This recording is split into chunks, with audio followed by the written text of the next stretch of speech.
What happens when a Hollywood legend sits down for what should be a routine interview, only to find himself suddenly under fire from a host who seems determined to tear him apart? The air in the studio turned electric, thick with tension, as Richard Gere found himself face-to-face with Joy Behar in what would soon erupt into one of the most jaw-dropping and unforgettable moments in live television history. But before we break down this shocking showdown, make sure to hit that subscribe button and let me know in the comments, have you ever seen an interview go this far off the rails? Now let's dive into the real story behind this explosive on-air clash. It all began like any other morning at The View. Richard Gere arrived early, calm and polished in a sharp navy suit, ready to talk about his latest film. He had done this 1,000 times before, just another day in Hollywood's endless press circuit.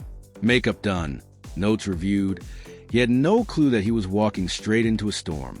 Joy Behar entered moments later, but something was off. Her energy was sharp, her mood unsettled. Backstage whispers revealed she'd just argued with producers about the day's lineup, and the frustration still lingered in her voice as she shuffled through her cards. The broadcast kicked off smoothly enough. Gere's trademark smile lit up the room as he greeted the audience, who cheered like they always did. Whoopi Goldberg opened warmly, easing everyone in. "Richard, it's wonderful to have you here. Tell us about your new project." Gere leaned forward, gracious as ever. "Thanks for having me, Whoopi. This film explores redemption, forgiveness, and second chances, something we all need a little more of right now." For a few minutes, everything was fine. Polite, professional, predictable. Then Joy struck. She leaned in, eyes narrowing, voice slicing through the calm like a knife. "Richard, I have to ask you something that's been bothering me," she said.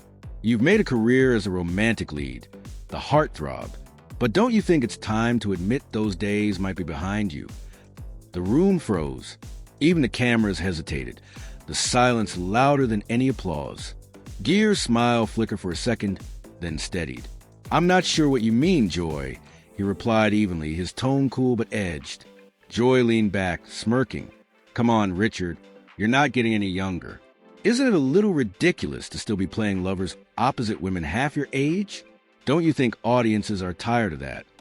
The other hosts shifted awkwardly, glancing at each other. This wasn't in the plan. Joy was going rogue, and everyone could feel it. Gere exhaled slowly. "Joy, I think you're misunderstanding the kind of work I'm doing now. The movie we're discussing features an age-appropriate story with an actress close to my age. But let's be honest, that's not really the issue here, is it?" Joy's smirk deepened. "The issue is that men like you keep getting romantic roles, while older women are tossed aside. You've been part of that problem for decades." The tension spiked. Gere's publicist started moving toward the stage, ready to shut it down, but Gere raised his hand slightly, signaling he could handle it. "Joy, I actually agree ageism is a problem in Hollywood," he said calmly, voice steady but firm. "But what I find interesting is that instead of addressing the issue, you're turning it into a personal attack." Joy's eyes gleamed. "Attack you? This is journalism. Richard, these are the tough questions you never get asked. Or can't you handle a little honesty?" The crowd was silent, sensing something raw unfolding before them. Gere inhaled, composure wavering just slightly. "There's a difference," he said, "between asking hard questions and stirring up drama just to get a reaction. I'm not sure which one you're doing right now." Joy scoffed. "Oh, so now I'm dramatic? Maybe you're just not used to being challenged. Maybe you've been living in a bubble so long that you can't handle it when someone doesn't worship you." The panel looked helpless, Whoopi trying to intervene, but Joy plowed on, her tone rising. "You think you can stroll in here, plug your little movie, and have everyone treat you like it's still 1980? Gere's hands clenched slightly on the table. The audience held its breath. What happened next would decide whether the moment became another viral clash, or something far deeper. Richard's hands, which had been resting calmly on the table, slowly curled into fists as the tension in the studio reached its breaking point. His voice, when he finally spoke, was still controlled, but now there was steel beneath the surface. "Joy, I came here as a guest on your show with respect for you and your colleagues. But what you're doing right now, this isn't journalism. It's not even entertainment. It's just mean-spirited." Joy laughed, sharp and humorless. Mean-spirited? Or am I just the first person in years who's told you something you didn't want to hear? The words hung like daggers in the air, and for the first time, Richard's expression shifted. No longer polite, no longer amused, but dangerous. The man known for his calm, his Buddhism, and his grace under pressure was visibly unraveling, and yet Joy seemed either unaware or unwilling to stop. "You know what, Joy?" Richard said quietly, voice dropping low, almost a growl. "You're absolutely right about one thing. I am used to being treated with basic human decency, especially as a guest on someone's show. Apparently, that's too much to ask here." Joy's eyes gleamed. She could sense she'd drawn blood. "Basic decency?" she shot back. "Is that what you call it when interviewers don't ask you the hard questions? When they let you control the narrative?" Richard tilted his head, incredulous. "Tough questions? Joy, you haven't asked me one real question about my work, my craft, or even the film I came here to discuss. You've just been taking personal shots for sport." Sonny Hostin tried to intervene, suggesting gently, "Maybe we could focus on the film's themes." But Joy waved her off dismissively. No, I think this is exactly what we should be talking about. Richard, when was the last time you took a role that truly challenged you, instead of recycling the same charming leading man act?" Richard's laugh was sharp, bitter. "You want to talk about challenging roles?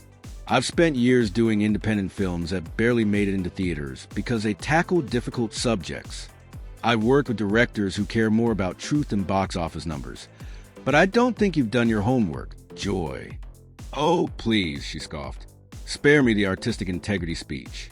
We all know what pays your bills, and it's not those little art house projects." Richard leaned forward, composure fracturing. "And what exactly is wrong with being successful? What's wrong with trying to entertain people and still say something meaningful? Why does everything have to be reduced to cynicism with you?"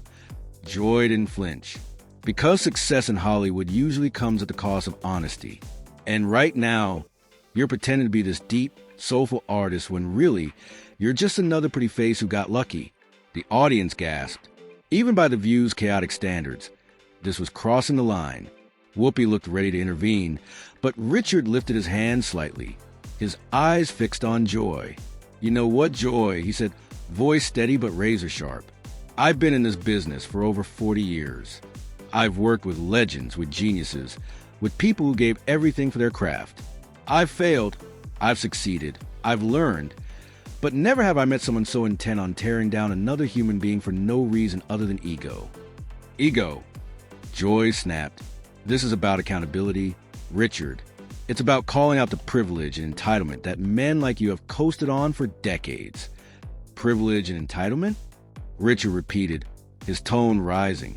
"Do you have any idea what you're talking about? Do you know anything about where I came from, what I had to fight for?" Joy smirked. "I know enough. I know you've been handed chances others could only dream of. I know you've benefited from a system built to favor you." Richard's eyes hardened. "You don't know anything. I grew up working class in upstate New York.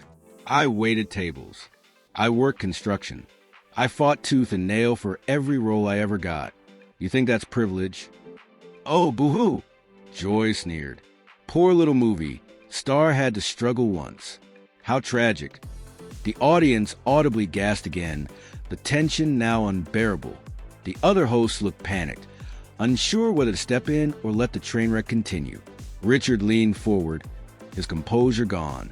"You know what your problem is, Joy," he said, his voice rising with every word. "You become so bitter, so cynical, that you can't see goodness in anyone anymore. You sit here every day tearing people down because it makes you feel better about your own choices." Joy's face turned crimson. "How dare you psychoanalyze me? You don't know anything about my life." "Then stop psychoanalyzing mine," Richard fired back. "Stop pretending you know who I am or what I stand for based on gossip." "I don't need gossip," Joy shot back coldly. "I can see it right in front of me, an aging actor who can't accept that his time has passed, clinging to relevance like it's oxygen." The silence that followed was deafening. The clash between Hollywood grace and talk show fury had finally reached its boiling point, and no one, Not even the audience could look. The silence that followed was deafening. Richard stared at Joy for what felt like an eternity, his expression unreadable, his patience visibly thinning. When he finally spoke, his voice was quiet, too quiet, but that calm was laced with a cold fury that sent a chill through the studio. "You know, Joy," he began, every syllable deliberate, "I came here today with respect for this show and for you as a person. I believe that despite our differences, we could have a civil conversation.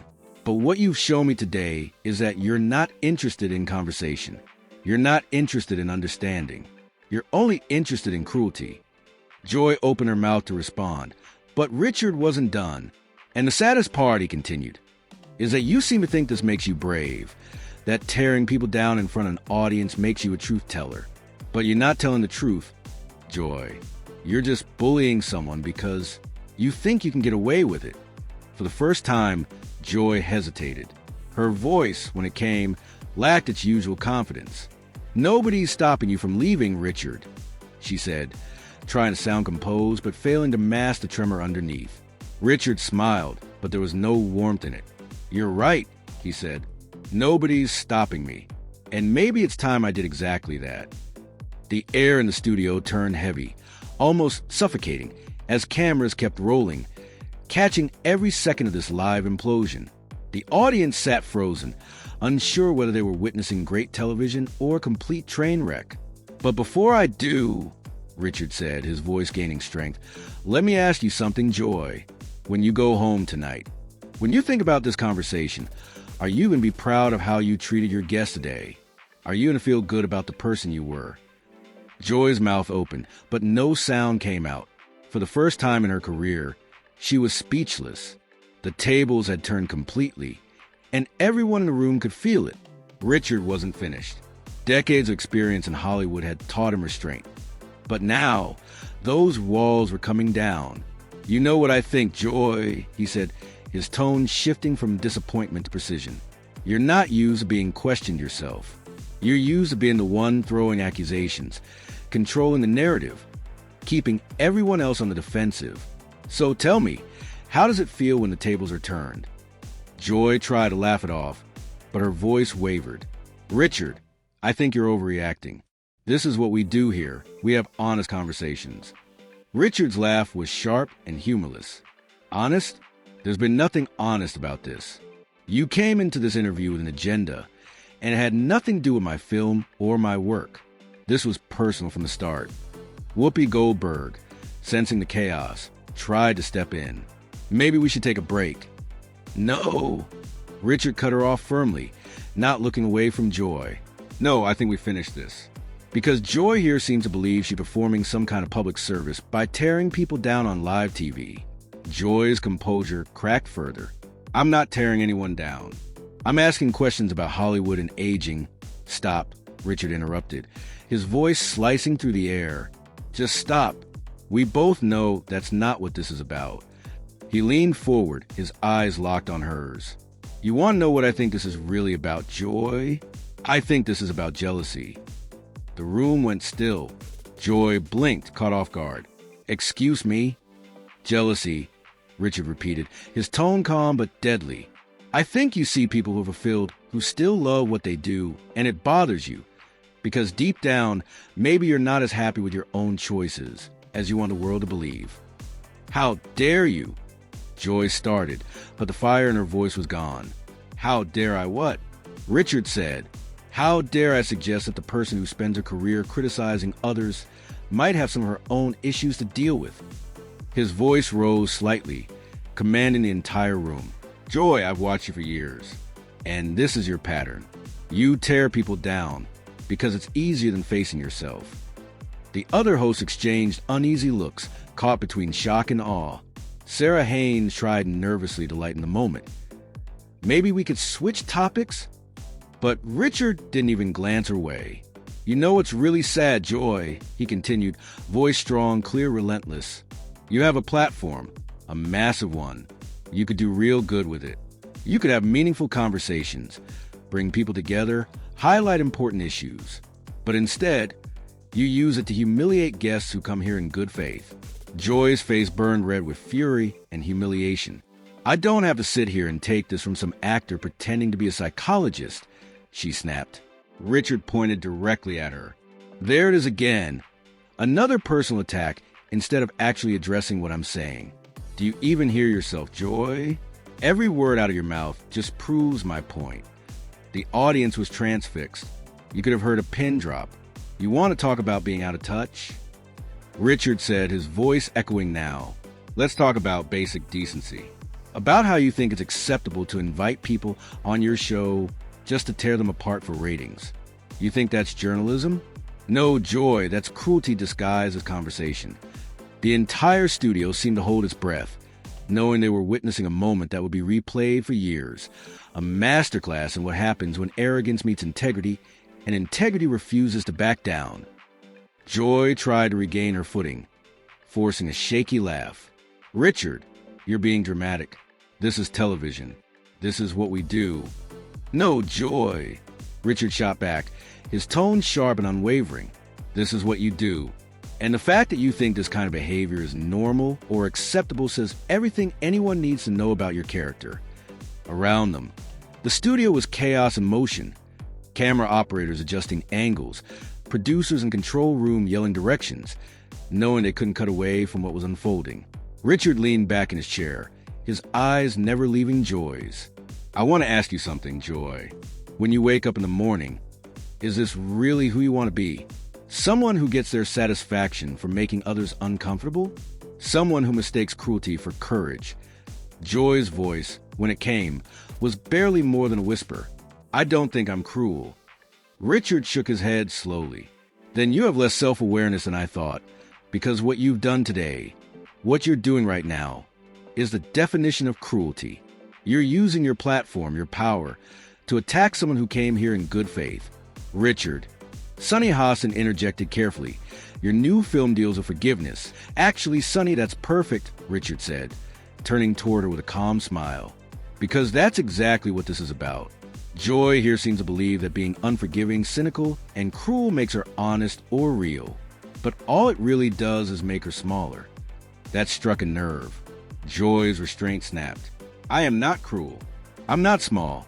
I'm trying to have real conversations instead of those fluffy celebrity puff pieces. By ambushing your guests, Richard fired back instantly. By attacking them personally and making assumptions about their lives without knowing anything about them, that's your idea of a real conversation. I know enough about you, Joy insisted, her voice rising but faltering halfway through. You know nothing about me, Richard said, his tone final and immovable. You know what you've read in tabloids and what you decided to believe based on your own biases. But you know nothing about who I am, what I've lived through, or what I value. I know you're lecturing me about how to do my job. Joy tried again, but the power in her voice was gone. I'm not lecturing you about your job, Richard said firmly. I'm reminding you about basic human decency. There's a difference between asking hard questions and being a bully. There's a difference between journalism and cruelty. And right now, you're showing everyone exactly which side of that line you stand on. The studio was so silent that the faint where the cameras filled the air. Joy sat there frozen, her mouth opening and closing as she struggled to find a single word that could undo the damage. Richard's expression softened slightly, though his tone stayed resolute. You know what, Joy, he said quietly. I actually feel sorry for you, because this is how you choose to spend your time. This is how you use your influence, by tearing people down instead of building them up, and that must be a very sad way to live. Joy's eyes shimmered, whether from anger or something deeper, no one could tell. I don't need your pity, she muttered. It's not pity, Richard said gently. It's compassion, something you might want to try sometime. He stood up, calm and composed, removing his microphone with deliberate precision. I think we're done here. Richard, please, Whoopi said quickly, rising from her chair, trying to salvage the segment. We can move on to another topic. Richard turned to her with genuine respect. Whoopi, I have nothing but admiration for you and for this show, but I won't sit here and be a punching bag for someone who's confused cruelty with intelligence. He set the microphone down in the stunned silence of the studio. Joy, he said, turning back to her one last time. I hope someday you realize that being cruel doesn't make you brave, and being cynical doesn't make you wise. It just makes you someone people don't want to be around. If you can't handle a little criticism, Joy started, her tone defensive. Joy, Richard interrupted, looking her square in the eye. What happened here today wasn't criticism. It was character assassination. And the fact that you still can't see the difference, that's the real problem. He handed the mic to a nearby stage manager and began walking toward the exit, his posture steady and dignified. The cameras followed as he moved, every step deliberate, the weight of his words hanging in the air. Just before reaching the door, Richard turned back to face the audience one final time. "Ladies and gentlemen," he said calmly, "thank you for watching. I hope you'll still go see the film. It's about the importance of treating each other with kindness and respect, something we could all use a little more of." And with that, Richard Gere walked out of the View studio, leaving behind stunned silence and one of the most unforgettable moments in daytime television history. Joy Behar sat motionless, her usual quick wit gone, realizing she'd just been dismantled by someone who refused to play her game. What began as a standard interview had turned into a masterclass on dignity under fire, and Richard Gere had just shown the world that sometimes the strongest response to cruelty is refusing to participate in it.